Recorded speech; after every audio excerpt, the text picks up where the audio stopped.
పూర్తి వివరాలకు చదవండి రేపటి అక్షర శిల్పం దినపత్రికలో.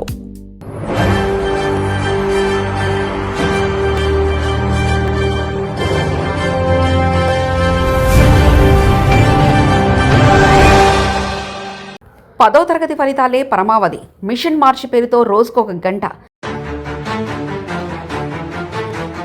అదనంగా పాఠాలు చెప్తుండడం ఏంటని ఇప్పుడు రాష్ట్ర వ్యాప్తంగా పెద్ద చర్చనీయాంశం. ఆంధ్ర రాష్ట్ర విద్యాశాఖ మంత్రి నారా లోకేష్ సూచనల మేరకు మిషన్ మార్చి పేరుతో రోజుకొక గంట అదనంగా పాఠాలు చెప్తుండడం ఇప్పుడు రాష్ట్ర వ్యాప్తంగా పెద్ద చర్చనీయాంశంగా మారింది. అయితే మార్కుల వేటలో విద్యాశాఖ తీసుకున్న ఈ ముందస్తు నిర్ణయం క్షేత్రస్థాయిలో అటు ఉపాధ్యాయులను, ఇటు గ్రామీణ ప్రాంత తల్లిదండ్రులను, విద్యార్థులను తీవ్ర ఒత్తిడిలోకి నెట్టేస్తుందన్న విమర్శ వెల్లువెత్తుతున్నాయి. 10వ తరగతి పరీక్షల్లో ప్రభుత్వ పాఠశాలలో చదువుతున్న విద్యార్థులు ఉత్తమ ఫలితాలు సాధించడం కోసం ప్రతి ఏడాది నవంబర్ తర్వాత నిర్వహించే అదనపు స్టడీ అవర్లను ప్రభుత్వం ఏడాది ఈ జూలై 14 నుంచే ప్రారంభించేసింది. రాష్ట్ర విద్యాశాఖ మంత్రి నారా లోకేష్ సూచనల మేరకు పాఠశాల విద్యాశాఖ చరిత్రలో మొదటిసారి ఇంత ముందుగా అదనపు తరగతులు నిర్వహించడం ఇప్పుడు చర్చనీయాంశమైంది. అయితే ఇది కేవలం శాంపిల్ మాత్రమేనని, భవిష్యత్తులో ఈ ప్రత్యేక తరగతుల సమయం మరింత పెరుగుతుందని పాఠశాల విద్యాశాఖ చెప్పకనే చెప్పింది. దీంతో అటు ఉపాధ్యాయులు, ఇటు తల్లిదండ్రులు కూడా ఏం చేయాలో పాలుపోని స్థితిలో ఉన్నారు. ఇన్ని పని ఒత్తిళ్ల మధ్య అదనపు తరగతులు ఇప్పటి నుంచే నిర్వహించలేమని చెబితే ఉపాధ్యాయులపై ఇప్పటికే సమాజంలో ఒక స్పష్టమైన అభిప్రాయం ఏర్పడిపోయినందున వీరు నోరు విప్పడం లేదు. 4 గంటలు ముగించాల్సిన క్లాసులు మరో గంట పొడిగించడం వల్ల తమకు కొన్ని ఇబ్బందులున్నాయని పేరెంట్స్ చెప్పే పరిస్థితి లేదు.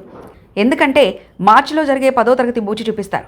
పట్టణ ప్రాంతాల వరకు అదనంగా ఓ గంట పాఠాలు చెప్పడం వల్ల పెద్దగా పేరెంట్స్కు కలిగే ఇబ్బంది ఏమీ లేకపోయినా గ్రామీణ ప్రాంతాల్లో మాత్రం ఇది స్పష్టంగా కనిపిస్తుంది. పాఠశాల విద్యార్థుల సంఖ్యను బట్టి రేషనైజేషన్ చేసిన తర్వాత కొన్ని గ్రామాల్లో 10వ తరగతి చదవాలంటే పొలం గట్ల వెంబడి పాఠశాలకు వెళ్లాల్సిన పరిస్థితి ఉంది. రాబోయేది వర్షాకాలం, ఆ తర్వాత శీతాకాలం వస్తుండటంతో చీకటి పడిన తర్వాత పొలం గట్లు పట్టుకొని ఇంటికి చేరడం కాస్త కష్టమైన పనే. అసలే కొన్ని పాఠశాలలో విద్యార్థులే రెగ్యులర్ పాఠాలు వినడానికి రావడం లేదు. అటువంటి చోట అదనపు తరగతులంటే మరింత కష్టం. ప్రస్తుతం వర్షాభావం వల్ల పంటలు లేవు కానీ లేదంటే ఈ సమయానికి దుక్కులు మొదలవుతాయి. గ్రామీణ ప్రాంతాల్లో ఈ నెల రోజుల్లో పాఠశాలలో హాజరు శాతం ప్రతి ఏడాది తక్కువగా ఉండడానికి కారణం ఇదే.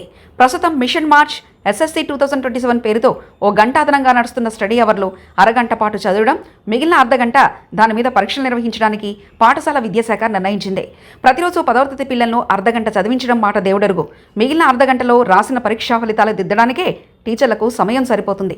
అసలు ఈ పరీక్షలో ఏ ప్రశ్నలు ఉండాలనేది విద్యాశాఖ కమిషనరేట్ పేపర్లు సెట్ చేస్తుంది. ఏ విద్యార్థి ఏ సబ్జెక్టులో వెనకబడి ఉన్నాడు, ఆ మేరకు ఎలా పికప్ చేయాలనేది స్థానిక ఉపాధ్యాయులకు వదిలేయకుండా ఏ రోజు ఏ పాఠం చెప్పాలి, ఏ సిలబస్ పల్లవేలించాలి వంటివి పాఠశాల విద్యాశాఖ నిర్ణయించేసింది. తెలుగులో టాప్లో ఉన్న విద్యార్థి హిందీలో వీక్గా ఉండొచ్చు. ఇక్కడ ఎక్స్ట్రా అవర్లో ఆ విద్యార్థిని హిందీని సిద్ధం చేయాలి.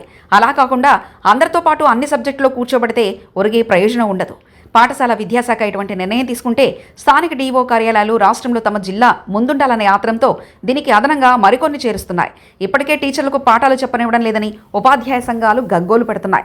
ప్రస్తుతం సాయంత్రం 4 గంటల నుంచి 5 గంటల వరకు సాగుతున్న అదనపు తరగతులు భవిష్యత్తులో ఉదయం 8 నుంచి 9 వరకు కూడా అమలు చేస్తారని తెలుస్తుంది. ఇవన్నీ కేవలం ఉత్తమ ఫలితాలకేనా అన్న ప్రశ్న వస్తే మార్కులు మాత్రమే విద్యార్థి సబ్జెక్టును పట్టి చూపుతాయా అన్న ప్రశ్న కూడా తలెత్తక మారదు. 600కి 600 మార్కులే రావాలని కుదిరే పనే కాదు. ఇప్పుడు ఆర్టిఫిషియల్ ఇంటెలిజెన్స్ వచ్చిన తర్వాత పుస్తకాలతో పని లేకుండా పోయింది. ఏది కావాలన్నా చిటికలో డేటా అందుబాటులోకి వస్తుంది. అటువంటప్పుడు విద్యార్థిలో ప్రోధి చేయాల్సింది నైపుణ్యమా లేదా బట్టి పట్టిన సబ్జెక్టా అనేది ఇప్పటికే ప్రభుత్వాలు తేల్చుకోలేకపోవడం శోచనీయం. మరిన్ని కథనాల కోసం సబ్స్క్రైబ్ చేసుకోండి మీ అక్షర శిల్పం. పూర్తి వివరాలకు చదవండి రేపటి అక్షర శిల్పం దినపత్రికలో.